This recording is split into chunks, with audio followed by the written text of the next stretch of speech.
তুই আমার নাম ধরে ডাকতেছিস, আমি তোর স্বামী, নাম ধরে ডাকতেছিস আমার। চুপ কর, চাকরের বাচ্চা চাকর। তুই আমার এত শখের শোপিসটা ভাঙলি কেন?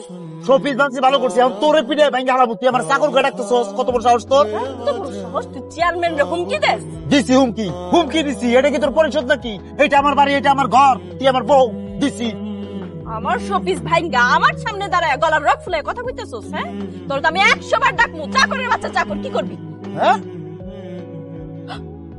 তোর বড় সাহস, চাকর করে ডাকস? এত বড় কলিজা, তুই আমার গায়ে হাত তুলছস? হ্যাঁ তুলছি, তুই তো থাপ পড় না, তোর তোর তোর তো জুতা পিটা করা উচিত। তুই আমার গায়ে হাত তুলছস? তোর আমি নারী নির্যাতনের মামলা দিয়ে জেল খাটাবো। না পারলে খাটা খাটা খাটা, তুই জেল খাটা লয়ে যা, আমার বান তুই থানা লয়ে যা। তোরে যদি আমি জেল খাটাইতে না পারি তাহলে আমার নাম কবিতা। কবিতা? তার নাম কবিতা? খাটাতে আমার জেল। এই যে কবিতা, নাম বদলে গান রাখ, তোর নাম কবিতা। কবিতা, বৌমা ফোন দিও না, তুমি আমার কথা শোনো, সব ঠিক হয়ে যাবে বৌমা। হ্যালো ওসি সাহেব, আপনি যত দ্রুত সম্ভব ফোর্স নিয়ে আমাকে বাড়িতে চলে আসেন। এটা কি করলি তুই? তুই তো জামারে পুলিশে ধরে দিবি। তার একটা উচিত শিক্ষা না দিলে তার মাথাটা ঠিক হইব না। আব্বা, বৌমা তুমি কিন্তু বেশি বেশি বাড়াবাড়ি করতেছো। আপনি মুরব্বী মানুষ, মুরব্বীর মতো থাকবেন। বেশি বাড়াবাড়ি করলে আছে না, আপনার কোমরে রশি বাইন্দা কিভাবে থানায় নিয়ে যেতে হয় সে ব্যবস্থাও করে দিব। কত বড় বেয়াদব তুই! এটা কি বললি? লজ্জা শরম নাই? এটা কি বললি তুই? দেখছেন আপনি আপনার মেয়েটা কত বড় বেয়াদব, একটা বেয়াদব মেয়ে জন্ম দিচ্ছেন, বেয়াদবের মতো ব্যবহার করে শাশুড়ির সাথে। মেন সেবা, আমি আমি দেখতেছি আসলে মেয়ের বাড়াবাড়ি আমারও পছন্দ হইতেছে না। আপনি কি দেখবেন? হ্যাঁ? আপনার মেয়ে চেয়ারম্যান হয়েছে তো কি হয়েছে? আমার পোলা তো মেম্বার, তো কি হয়েছে? কার সাথে কেউ কম আছে না? এক ধাপ উপরেই আছে। মেন সেবা, আমি আমার মায়েরা বুঝাইতেছি জামারে যাতে পুলিশে না নেয়, আমি সে ব্যবস্থা করতেছি। এখন বুঝান যায় আপনার মেয়ে চেয়ারম্যান হয়েছে দেখে একেবারে সে যা খুশি তাই করবে। আসসালামু আলাইকুম স্যার। ওয়ালাইকুম আসসালাম। স্যার কোন সময় এলেন? এই তো এসেছি। আপনার ওয়াইফ হ্যাঁ। চেয়ারম্যান ম্যাম ফোন দিয়েছে, এই জন্য এসেছি। আচ্ছা আচ্ছা আচ্ছা, ম্যাডাম ফোন দিতে। আসেন স্যার, আসেন ভিতরে আসেন। স্যার হ্যাঁ, চা নাস্তা খাওয়ার জন্য আসিনি। আপনি তো নারী নির্যাতন করেছেন, আপনার ওয়াইফের গায়ে হাত তুলেছেন, সে ফোন দিয়েছে, তাই অ্যারেস্ট করতে এসেছি। আমার অ্যারেস্ট? আমার বউ? হ্যাঁ, আপনি নারী নির্যাতনকারী, আপনার ওয়াইফের গায়ে হাত তুলেছেন, এই জন্য উনি ফোন দিয়েছে, আপনাকে অ্যারেস্ট করার জন্য এসেছি। কি কর? খবরদার আমার ছেলেরে অ্যারেস্ট করবেন না, আমার ছেলে নির্দোষ, আর কোনো দোষ নাই। অফিসার, এই মুরব্বী মহিলা যদি বেশি কথা কয় না, ওনার কোমরে দড়ি বাইন্দা ওনারও থানায় নিয়ে যাওয়ার ব্যবস্থা করেন। সেও কিন্তু আমার উপর অনেক অত্যাচার।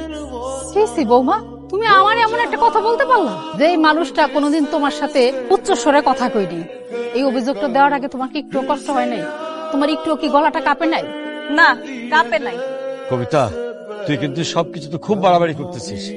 এত বাড়াবাড়ি ভালো না। শোন, আল্লাহ বেশি বাড়াবাড়িরে ফালাই দেয়। আব্বা, তুমি কিন্তু নিজের সন্তানের পক্ষ না নিয়ে আরেকজনের পক্ষ নিয়ে কথা কইতেছো, এটাও কিন্তু এক ধরনের গাদ্দারি। এই, আপনাদের ড্রামা বন্ধ করেন তো, সরকারি ডিউটিতে আছি, আপনাদের এই ড্রামা দেখার জন্য আসিনি। ম্যাডাম, আপনি কি আপনার অভিযোগ তুলে নিতে চান?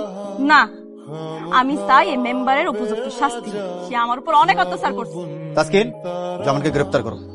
এক মিনিট স্যার, তোমার এই অতিরিক্ত বাড়াবাড়ির ফল যে কতটা খারাপ হইব এটা তুমি ভাবতে পারবা না। এটা একমাত্র আল্লাহ জানে। চলেন স্যার। বাজান, বাজান, বাজান তুমি আইছো? মা আইসি মা। আমি কতটা রাইছে ঘুমাইতে পারি না, তোর আমি বুঝাইতে পারি। মা, তোমার চেহারা দেখে বুঝতেছি মা, তুমি কত কষ্ট, তোমার দিন গেছে, কতটা রাত তুমি জায়গায় আছিলা, কতটা রাত তুমি ঘুমাইতে পারো নাই। তোমার চেহারা দেখে বুঝছি। আরে বাজান, ঠিকই কইছিস। আরে আম্মা, আপনি কি এখানে থেকে কান্নাকাটি করবেন নাকি? আপনার কুলারে ঘরে নিয়ে যাবেন না? আয় ঘরে চলো, আজকে তোমার পছন্দের অনেক কিছু রান্না করছি। তোর হাতের রান্না আমি খাবো না, তোর হাতের রান্না খাইবো কুত্তা বিলাই। কেন কুত্তা বিলাই খাইবো কেন? আমার রান্না তো আমার স্বামী খাইবো। খবরদার করলে আমার একদম টাচ করবে না। আমার টাচ করার সমস্ত রকম অধিকার তুই হারাই ফেলেছিস। কি কি কইতেছো? মাথা ঠিক আছে তো তোমার? আমার মাথা ঠিকই আছে এবং আমি সিদ্ধান্ত নিছি আমি তোর ডিভোর্স দেবো। কি তুমি আমার ডিভোর্স দিবা মানে? হ্যাঁ, যা শুনছস তাই। শেষ পর্যন্ত তুমি আমার গায়ে এই ডিভোর্সের কলঙ্ক দাগ দিবা? হ্যাঁ দিব, তোর গায়ে সে দাগই দেওয়া উচিত। কি কইতেছিস বাজান? বাবাজি, ভুলো এরকম খারাপ কথা মুখে আনো না বাবা। আব্বাজান, খারাপ কথা না আর ভুলে না, আমি ঠান্ডা মাথায় ঠান্ডা মস্তিষ্কে সিদ্ধান্ত নিচ্ছি আমি আপনার মায়ের তালাক দিব, আপনার মায়ের লোক আমি সংসার করব না। কারণ চেয়ারম্যান হওয়ার পর থেকে অহংকারে মাটি তোর পা পড়ে না। তুই সাপের 5 পা দেখছস, স্বামী স্ত্রীর এত মধুর সম্পর্কটা তুই দুজক বানাই হেলাইছিস। আব্বা, আমি মেম্বার, ছোট পোস্ট, অসুবিধা নেই। আপনার মাইয়া চেয়ারম্যান, আমি পরিষদে যাই, ও কয় আমি তার স্বামী, আমি বাকি লোকের লাইনে খাড়াই ওর লোকে দেখো। আমি বলে রেশনের চাইল চুরি করছি, আমার জনগণের কাছে আমার চোর সাব্যস্ত করছে আপনার ভাইয়া, আমার পুলিশে দিচ্ছে, জেল খাটাইছে, আপনার ভাইয়া অহংকার পাওয়ার, তার পাওয়ার খাটাইছে আমার উপরে। জামাই বাবাজি, আমি তোমার মুরব্বী শ্বশুর জোড়হাত করে করতেছি, আমার মায়াটারে আর একটা বার সুযোগ দাও। তুমি আমার ক্ষমা করে দাও না। আমি আমি আজকের পর থেকে তুমি যেভাবে চাইবা সেভাবেই চলবো। আমি কোনো কিছু নিয়ে অতিরিক্ত বাড়াবাড়ি আর করবো না। আর একটা কথা না, এই মুহূর্তে এখনই তুমি আমার বাড়ি ছেড়ে চলে যাবা, আমার বাড়ি ছেড়ে বাইরে তো। আমি তোমার চাইলে এই বাড়ি ছেড়ে কোথাও যাবো, তুমি আমার মাফ করে দাও, আমার ভুল হয়ে গেছে।